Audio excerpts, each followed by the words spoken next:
નમસ્કાર મિત્રો, તત્કાલ ન્યૂઝમાં આપનું હાર્દિક સ્વાગત છે। શ્રાવણમાં મેઘરાજાની તોફાની બેટિંગ, અમદાવાદમાં ધોધમાર વરસાદ, સિદ્ધપુરમાં 5 ઇંચથી વધુ વરસાદ, માર્ગો પર ખેડસમાં પાણી ભરાયા, પાલનપુર નેશનલ હાઈવે પર 10 કિલોમીટર સુધી ટ્રાફિક જામ।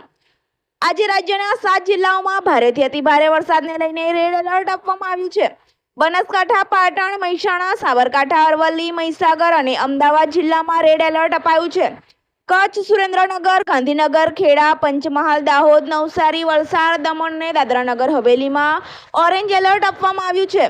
મોરબી, બોટાદ, ભાવનગર, અમરેલી, આણંદ, વડોદરા, છોટાઉદેપુર, ભરૂચ, નર્મદા, સુરત, તાપી અને ડાંગમાં હળવાથી મધ્યમ વરસાદને લઈને યલો એલર્ટ આપવામાં આવ્યું છે।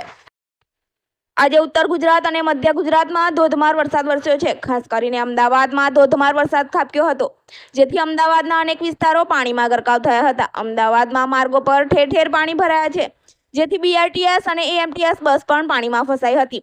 તો પાલનપુર છાપી હાઈવે પર ગાડીઓ ડૂબવા લાગી હતી, તેમજ મહેસાણાના સતલાસણામાં ટ્રેક્ટર તણાયું હતું। આજે સવારે 6 વાગ્યાથી બપોરના 12 વાગ્યા સુધીમાં રાજ્યના 142 તાલુકાઓમાં વરસાદ નોંધાયો છે, જેમાં સૌથી વધુ અમદાવાદમાં ઇસ્કોનમાં 9.5 ઇંચ, મહેમદાવાદમાં 6.25 ઇંચ, કઠલાલ અને નડિયાદમાં 4.5 ઇંચ તેમજ માતરમાં 3.5 ઇંચ વરસાદ વરસ્યો હતો। તેમજ આજે રાજ્યના 51 તાલુકાઓમાં 1 ઇંચથી વધુ વરસાદ વરસ્યો છે। આવા તત્કાલ ન્યૂઝને જોવા અને સાંભળવા અમારી ન્યૂઝ ચેનલને લાઈક, સબસ્ક્રાઇબ, શેર કરો। ધન્યવાદ।